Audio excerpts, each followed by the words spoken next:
சங்கநாதம் நேயர்களே, உலகத்தமிழ் உறவுகளே வணக்கம். அழகு பற்றி தமிழர்கள் ஆழமாக சிந்தித்தார்கள். ஈஸ்திசம் என்கிற அழகியல் சங்க இலக்கியத்தில் நிறைய உண்டு. ஒரு மனிதனுக்கு எது அழகு என்கிற கேள்வியை கேட்டுக்கொண்ட நாலடியாரில் ஒரு புலவர் சொல்லுவார், கல்வி தான் அழகு அப்படிம்பார். விளம்பிநாகனார்னு ஒருத்தர், அவர் நான்மணிக்கடிகளை என்ன சொல்வார், அறந்தான் அழகும்பார்.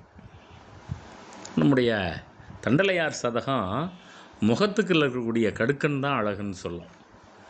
எது அழகு அப்படின்னு நம்முடைய பழம்புலவர்கள் போட்டி போட்டுக்கொண்டு சொன்ன இந்த கருத்துக்களை பார்ப்போம் நண்பர்களே. குஞ்சி அழகும் கொடுந்தானை கோட்டழகும் மஞ்சள் அழகும் அழகல்ல, நெஞ்சத்து நல்லம் யாம் என்னும் நடுவு நிலைமையால் கல்வி அழகே அழகு. நாலடியார் சொல்லுது, குஞ்சின்னா ஆண்மயிர்னு அர்த்தம், கூந்தல்னா பெண்மயிர்னு அர்த்தம். இந்த ஆண்களுக்கு மயிர் அழகாக முடிவெட்டிக்கிட்டு வர்றானே அது அழகில்லை, கொடுந்தானை கோட்டழகு. அந்த ஆடையை விதமாக வளைவுகள்லாம் போட்டு வேலைப்பாடுகள்லாம் செஞ்சு ஆடை அணிந்து கொண்டு வருகிறானே அதுதான் அழகு என்று நினைத்து கொண்டு இருக்கிறாயா, அதுவும் அழகில்லை. ஒரு மங்கை மஞ்சள் முகம் பூரா பூசிக்கிட்டு நிறைவாக அழகுன்னு நினைக்கிறாளே அது அழகுன்னு நினைக்கிற, அதெல்லாம் கிடையாது. கல்வி கூட எப்போ அழகுன்னா நடுநிலையோடு இருக்கணும். நான் எப்போதும் நெஞ்சத்தில் பிறருக்கு தீங்கு நினைக்க மாட்டேன்னு நினைக்கணும்.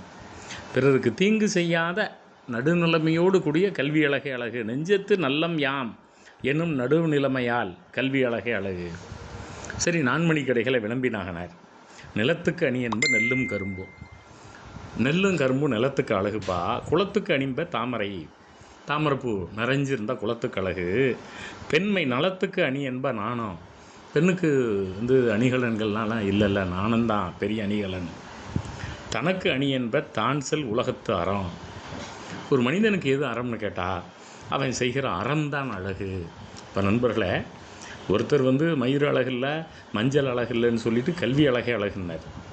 ஒருத்தர் நெல்லுங்கரும்பும் நிலம் மாதிரி இதுக்கு குளம் மாதிரி தனக்கு அணியாம் தான் செல்லும் உலகத்து அறம் அழகு அப்படின்னார். நம்ம தண்டலையார் சதகம் இதை எப்படி பேசுகிறதுன்னு பார்த்தோம்னா, ஓதரிய வித்தை வந்தால் உயரிய சபைக்கு அழகாகும். ஒரு அவையில் உயர்ந்த கலை, உயர்ந்த கல்வி, அதுவும் ஓதுதல்னா கற்றல், நல்ல கல்வி புலமை அழகு. அல்லது உயர்ந்த கலை, வித்தைனா நல்ல கலை. ஒருத்தர் நல்ல இசைக்கலைஞராக இருப்பார், நல்ல ஓவிய கலைஞராக இருப்பார், ஏதோ அல்லது நல்ல சிலம்பாட்டம். அப்போ இவர் கற்றிருக்கிற இந்த கலை தான் அந்த அவையில் அவரை பற்றி பேசும். ஒருத்தனுக்கு அறிவு இருந்தால் மட்டும் அது அழகில்லை. ஈதலுடன் அறிவு வந்தால் அந்த உயர் குணங்கள் இருக்கின்றனவே, அந்த உயர் குணங்களுக்கெல்லாம் அது அழகாகும், இனிய குணங்களுக்கு அழகாகும் ஈதலுடன் அறிவு அப்படின்னு சொல்லிட்டு, நீதி பெறும் தண்டலையார் திருநீரு மெய்யுக்கு அழகு. உடலுக்கு அழகு எதுன்னு கேட்டால் திருநீர். அவர் ஒரு சைவர் புலவர், அதனால் திருநீர் தான் அழகு அப்படின்னார். அதுவும் நிறைய அழகு அப்படின்னார். மெய்யுக்கு அழகாய் நிறைந்து தோன்றும் அப்படின்னார்.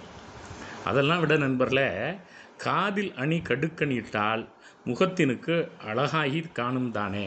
ஆடவர்கள் காதுக்கு கடுக்கன் அணிவது என்பது இருக்கிறதே தமிழர்கள் இருக்கக்கூடிய நெடுநாள் வழக்கம் நண்பர்களே. ஆடவர்கள் உடலில் சந்தனம் அணிவார்கள், தோளில் மாலை அணிவார்கள், உடலில் பூக்களை சுற்றி கொண்டு இருப்பதும் கூட உண்டு. அது மாதிரி இந்த கடுக்கன் இருக்கிறதே இன்னும் கூட தமிழ்நாட்டு சிற்றூர்களில் முதியவர்கள் இளையவர்கள் கூட இப்போ கடுக்கன் அணிஞ்சுக்கிறாங்க. அழகாக இருக்கும் அந்த கடுக்கன். அதனால் அவர் சொல்கிறார், காதில் அணி கடுக்கன் இட்டால் முகத்தினுக்கு அழகாகும் தானே. அப்போ தண்டலையார் சதகம் முகத்தில் நீங்கள் எது அழகாக தோன்றும் அப்படின்னா கடுக்கன் தான் அழகாக தோன்றும். எங்கள் பெண்கள் பொட்டு வச்சுக்கிறாங்களே அதெல்லாம் விட, இல்லை மூக்கு மொழியாக இருக்காங்களே அதெல்லாம் விட, நல்ல கூந்தல் இருக்குதே அதெல்லாம் விட, காதில் கடுக்கன் தான் ஒரு ஆடவனுக்கு. ஏன்னா அந்த காலத்தில் ஆடவர்களும் கூந்தல் வைத்திருந்தார்கள். அதுக்கு பேர் குஞ்சின்னு நம்ம அந்த பாடலில் சொன்னோம், நாலடியார் பாடலில் சொன்னோம். அதே போல் ஆடவர்களும் அந்த காலத்தில் பூக்கள் தோளில் அணிஞ்சிருப்பாங்க, அதையும் கூட நம்ம சொன்னோம். கல்வி அழகே அழகுன்னு சொன்னதையும் பார்த்தோம். தான் செல் உலகத்து அறம் அழகு அப்படின்னு சொன்னதை பார்த்தோம், அணின்னு சொன்னதை பார்த்தோம். இங்கே காதில் அணி கடுக்கன் இட்டால் முகத்தினுக்கு அழகாகி காணும் தானே. ஆகையினால் கடுக்கன் அணிகிற பழக்கம் தமிழ்நாட்டில் 18, 19ஆம் நூற்றாண்டுகளில் ஏன் இன்றும் கூட இருக்கிறது. கடுக்கன் அணிதல் என்பது ஒரு விதமான தமிழ் பண்பாட்டு குறியீடு. அதை அணிவோம், அது முகத்தினுக்கு அழகாக இருக்கும் என்று புலவர்கள் சொல்லுகிறார்கள். அனைவருக்கும் நன்றி.